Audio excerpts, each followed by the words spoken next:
Hello all, have a nice time. Today we will study about different proof methods in mathematics. Given a mathematical result, we cannot accept it unless it is to be proved. Proofs play an important role in the development of mathematics and it guarantees the correctness of a mathematical argument. So let's study about different proof methods in mathematics. A theorem in mathematics is a true proposition. Many theorems are of the form H1 and H2 and etc. and Hn implies the conclusion C. That is, given the hypothesis H1, H2, etc. Hn, the conjunction of these all hypotheses implies the conclusion C. Given any theorem, there may have many hypotheses, and if all these hypotheses are assumed to be true, we can arrive at the conclusion C. Such a proposition in mathematics is usually known as a theorem. Today we will study how we can conclude that a theorem is true. There are different proof methods to show that a theorem is true. Following are the different proof methods we are going to study. First one, vacuous proof, then trivial proof, direct proof, indirect proof, proof by cases, and existence proof. So let us go in detail. First one is vacuous proof. Vacuous proofs. Consider the implication H implies C. We have a hypothesis H and it implies the conclusion C. Suppose that the hypothesis H is false. You know how to draw the truth table of H implies C. If H is true and C is true, H implies C is true. What happens if H is false? If H is false, then either if C is true or false, in both the cases H implies C is true. This is the situation here. We assume that the hypothesis H is false. Then we need not check whether the conclusion C is true or false. Vacuously, the implication H implies C is true. Thus, the implication is true regardless of whether the conclusion C is true or false. Therefore, if we want to prove that the implication H implies C is true, it is enough to show that the hypothesis H is false. If H is false, then regardless of C is true or false, H implies C becomes true. In this case, we say that the implication H implies C is vacuously true. So this is the first proof method in which if you want to show that the theorem H implies C is true, we will show that the hypothesis H is false. Then H implies C is always true. This method is usually used to prove some special cases of some theorems. As an example, consider the implication if 1 equal to 2, then 3 equal to 4. We have to check whether this proposition is true or false.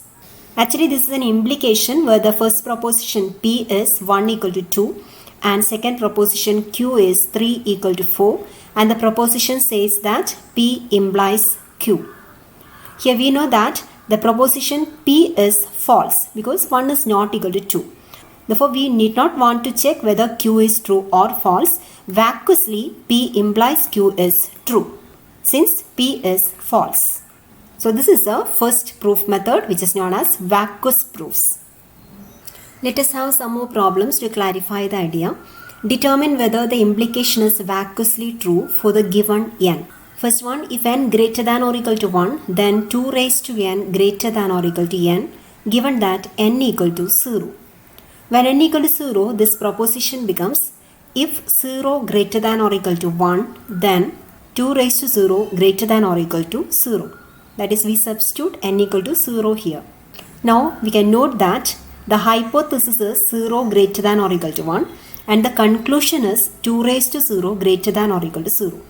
Here the hypothesis H is false because 0 is not greater than or equal to 1. Therefore, we can conclude that the implication H implies C is vacuously true. If H is false, we need not check that whether C is true or false. So here the implication is vacuously true when n equal to 0. Next one, if n greater than or equal to 4, then 2 raised to n greater than or equal to n square where n equal to 0, 1, 2, 3. So in the first case, we will consider the case when n equal to 0. Then the proposition is, if 0 greater than or equal to 4, then 2 raised to 0 greater than or equal to 0 square, that is 0. Here the hypothesis is 0 greater than or equal to 4 and the conclusion is 2 raised to 0 greater than or equal to 0. Here the hypothesis H is false. Therefore the implication H implies C is vacuously true. Now we consider the second case when n equal to 1. Then the implication becomes, if 1 greater than or equal to 4, then 2 raised to 1 is greater than or equal to 1 square, that is 1. Here the hypothesis 1 greater than or equal to 4 and the conclusion is 2 greater than or equal to 1. Here also the hypothesis H is false. H implies C is vacuously true. Now the third case n equal to 2, proposition becomes, if 2 greater than or equal to 4, then 2 raised to 2 greater than or equal to 2 square, that is 4. Here also the hypothesis is 2 greater than or equal to 4 and conclusion is 2 square greater than or equal to 4. Here also H is false. Therefore the result H implies C is vacuously true. And the fourth case when n equal to 3, then the statement is, if 3 greater than or equal to 4, then 2 raised to 3 greater than or equal to 3 square. Here also the hypothesis 3 greater than or equal to 4 is false. Therefore the implication H implies C is vacuously true. Second proof method is trivial proofs. Consider the implication H implies C. And suppose that the conclusion C is known to be true. Then H implies C is trivially true regardless of whether H is true or false. Let us go to an example. If x is a positive real number and n is any non-negative integer, then 1 plus x whole raised to n is greater than or equal to 1 plus nx. This is our implication. Here the hypothesis is x is a positive real number and n is any non-negative integer.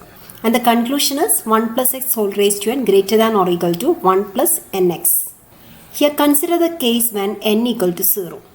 Then our conclusion becomes 1 plus x whole raised to 0 is greater than or equal to 1 plus 0 into x, that is 0. Here 1 plus x raised to 0 is 1. 1 plus x is a real number and raised to 0 gives 1. So we have 1 is greater than or equal to 1, which is true. Therefore here the conclusion is true regardless of whether the hypothesis is true or false. Whether x is a positive real number or not, our conclusion is always true if n equal to 0. Therefore this result is trivially true when n equal to 0. Let us have some more problems. Determine if the implication is trivially true. The implication is, if n is a prime number, then n square plus n is an even integer. Here the hypothesis H is n is a prime number and the conclusion C is n square plus n is an even integer. Here consider the conclusion. If n equal to 0, then n square plus n also equal to 0, which can be considered as even. If n is an even integer, then n square is always even, and if we add two even integers, that is n square and n, again we will get an even integer. Therefore if n is even, then n square plus n is even. What happens if n is odd? If n is odd, then n square is also odd, and if we add two integers n square and n, which are both odd, then the sum becomes even. So here we see that if the integer is 0, even or odd, n square plus n is always even. Here to prove that the conclusion is true, we didn't use the condition that n is a prime number. Therefore, regardless of whether the hypothesis is true or false, here the conclusion is always true. Therefore, so we can conclude that the implication H implies C is trivially true. Next one. If n greater than or equal to 41, then n cube minus n is divisible by 3. Here the hypothesis is n greater than or equal to 41 and the conclusion is n cube minus n is divisible by 3. Here consider the conclusion n cube minus n is divisible by 3. We can write n cube minus n as n into n square minus 1. Factorizing n square minus 1, it is of the form a square minus b square. So we can factorize it as n minus 1 into n plus 1. So it becomes n into n minus 1 into n plus 1. Rearranging the terms, I can write it as a product n minus 1 into n plus 1. This is a product of three consecutive integers n minus 1, n and n plus 1. We know that the product of three consecutive natural numbers is always divisible by 3. If you take any three consecutive natural numbers, say for example 19, 20, 21, then one of them is a multiple of 3. So here the conclusion is true always and we didn't use the hypothesis H to prove the conclusion. So regardless of whether this H is true or false, C is always true. Therefore we can conclude that the implication H implies C is trivially true. So today we studied about two proof methods, vacuous proofs and trivial proofs. Both these methods are used to prove some special cases of theorems. Another proof method is direct proof. Suppose we have a theorem H1 and H2 and etc. and Hn implies C. To have a direct proof of this theorem, we first assume that all these hypotheses H1, H2, etc. Hn are true. And starting with some Hi, we make a series of conclusions such as the hypothesis H implies some conclusion C1, then C1 implies C2, C2 implies C3, etc. Finally, we arrive at the conclusion C. Then we know that by hypothetical syllogism, the proposition P implies Q and Q implies R together implies that P implies R. It is a rule of hypothetical syllogism. So here we can use hypothetical syllogism to conclude that H implies C1 and C1 implies C2 implies H implies C2. Now H implies C2, C2 implies C3 implies H implies C3. Likewise, finally we arrive at the conclusion that H implies the conclusion C. Likewise, we can prove the theorem. This is the direct proof of the theorem. Let us see how the direct proof of the theorem works. For example, directly prove that product of two odd integers is odd. For direct proof of this theorem, we will take two odd integers x and y. Here the hypothesis is x is odd and y is odd. Using the two hypotheses, we have to show that the product x into y is odd. So our conclusion is x into y is odd. So first hypothesis H1 is x is odd. Second hypothesis H2 is y is odd. And our conclusion C is x into y is odd. So this is the theorem we want to prove is H1 and H2 implies the conclusion C. So we have taken x and y as odd integers. We know that any odd integer is of the form 2 into an integer plus 1. That is an even integer plus 1. So there exist integers m and n such that x equal to 2m plus 1 and y equal to 2n plus 1. Now let us consider the product x into y is equal to 2m plus 1 into 2n plus 1. By expansion we get 4mn plus 2m plus 2n plus 1. This can be written as 2 times 2mn plus m plus n plus 1. So this is of the form 2 into an integer plus 1. Here m and n are integers, therefore 2mn plus m plus n is also an integer. So let it be some k. So we can write this of the form 2k plus 1, where k is equal to 2mn plus m plus n, comma, an integer. Hence we proved that if x and y are two odd integers, using the hypothesis x is odd and y is odd, we arrived at the conclusion that x into y is odd because it is of the form 2 into an integer plus 1. So it's an odd integer. So this is a direct proof of this theorem. Another example, directly prove that product of an even integer and an odd integer is even. Here the hypotheses are x is odd and y is even, and the conclusion is x into y is even. We can take the hypothesis h1 as x is odd, the hypothesis h2 as y is even, and our conclusion c is x into y is even. Here first we use the hypothesis h1, that is x is odd, and you know that any odd integer is of the form 2 into an integer plus 1. So there exists an integer m such that x equal to 2m plus 1. Now we use the hypothesis h2 which says that y is even. Any even integer is of the form 2 into an integer. So there is an integer n such that y equal to 2 into n. So we have the integers x equal to 2m plus 1 and y equal to 2n. Now let us consider the product x into y. So this is equal to 2m plus 1 into 2n. By expanding we can write this is 4mn plus 2n. So this is equal to 2 into 2mn plus n. Now this is of the form 2 into some integer k. So we have x into y is even. So using the two hypotheses h1 and h2, directly we proved that x into y is even. Another proof method is indirect proofs.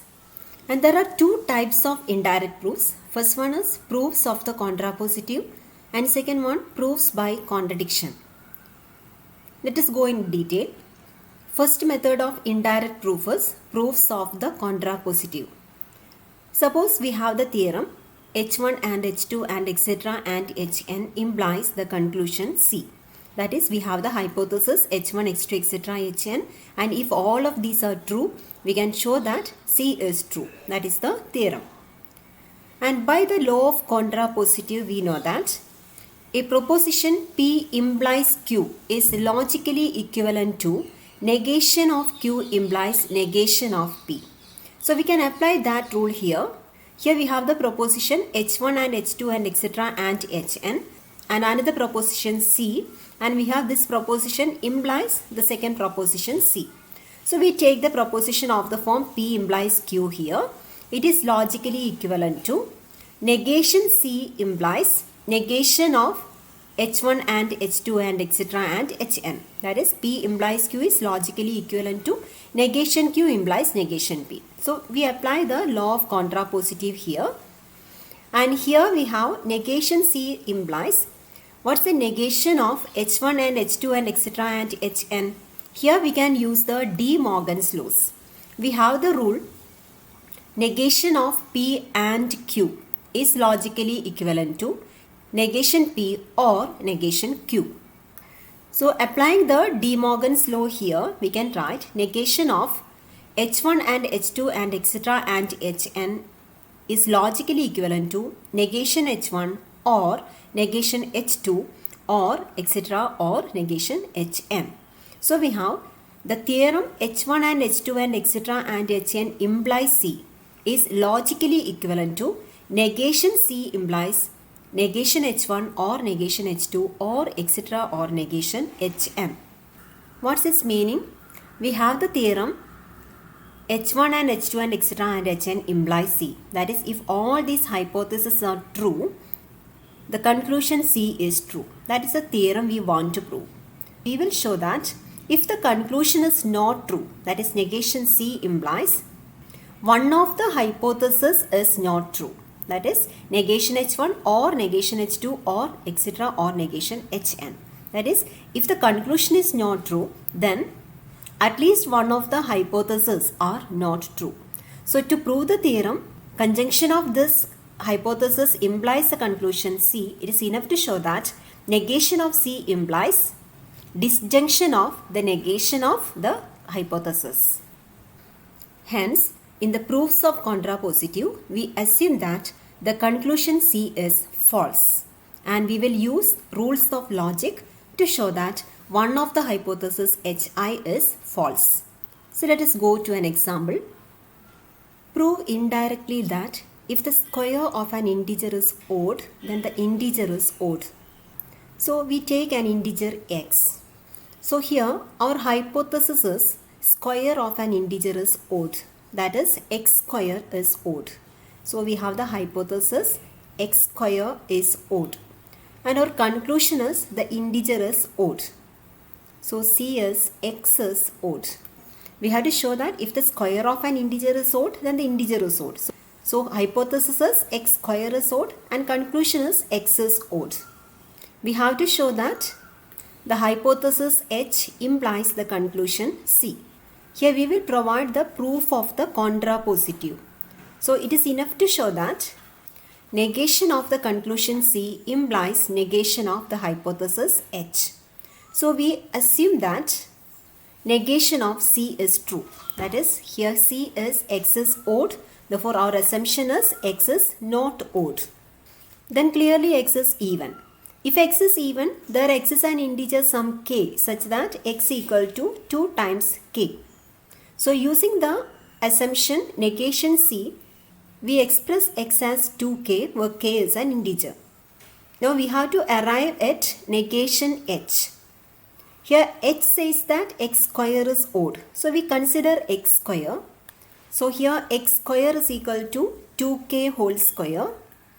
So this is equal to 4k square, which can be written in the form 2 into 2k square. So it is even. So what happens here? X square is even. The hypothesis H says that x square is odd. Now we proved that x square is even. That is, negation of H is true. Therefore we can say that negation of C implies negation of H. And by the law of contrapositive, we can conclude that H implies C, because the proposition H implies C is logically equivalent to negation C implies negation H. We proved that negation C implies negation H, so it is logically equivalent to H implies C. Hence we proved the theorem indirectly. One more example. If the product of two integers is odd, both must be odd integers. Here the theorem says about two integers. So we take two integers x and y. Now the hypothesis is product of the integers is odd. And the conclusion is both the integers are odd. So we can write the hypothesis H as x into y is odd. And our conclusion C here is x is odd and y is odd. We have to show that H implies C. That is, if the product of integers is odd, then both must be odd. For that, we will show that negation of the conclusion implies negation of the hypothesis. So we assume that the conclusion C is not true. Here note that C is x is odd and y is odd. So negation of C becomes negation of x is odd or negation of y is odd. Here we use De Morgan's law to take the negation of the conjunction of propositions. Here we have two propositions, x is odd and y is odd, and we have taken the conjunction of these two propositions. And if you take the negation of that proposition, that compound proposition, it becomes negation of the first proposition or negation of second proposition. So that is negation of C is actually negation of x is odd, means that x is even, or negation of y is odd is y is even. So if you want to assume that x is not true, we have to assume that either x is even or y is even. So we assume that either x is even or y is even. And we have to show that negation of h is true. Negation of h means x into y is even. So we consider here x into y. Before that, x is even or y is even means that either x is of the form 2k or y is of the form 2k, or both of them are of the form some 2k and 2k dash respectively. So we assume the case that exactly one of them is even. In that case, let us take x as even. So x equal to some 2k and y is not even. Therefore y is of the form some 2k dash plus 1. And we consider x into y. So we have 2k into 2k dash plus 1. So this is equal to 4k into k dash plus 2k. So that's equal to 2 times 2k k dash plus k. Now this is of the form 2 into an integer, therefore it is even. So if x is even, we showed that x into y is even. That is here negation of h is proved. So here we conclude that therefore negation h is true. In other words, negation c implies negation h in this case. And case 2, we assume that both x and y are even.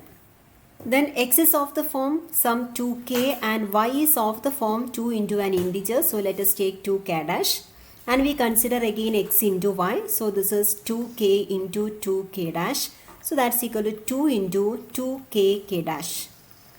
Again it is of the form 2 into an integer, therefore it is even. So here also we proved that negation h is true.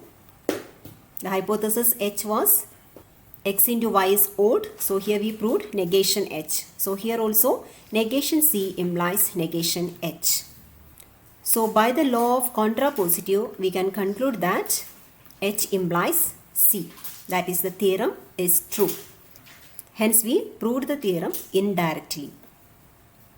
Hence we studied about one of the indirect proofs, which is proofs of the contrapositive. In the next class, we will go through another indirect proof method, which is proofs by contradiction.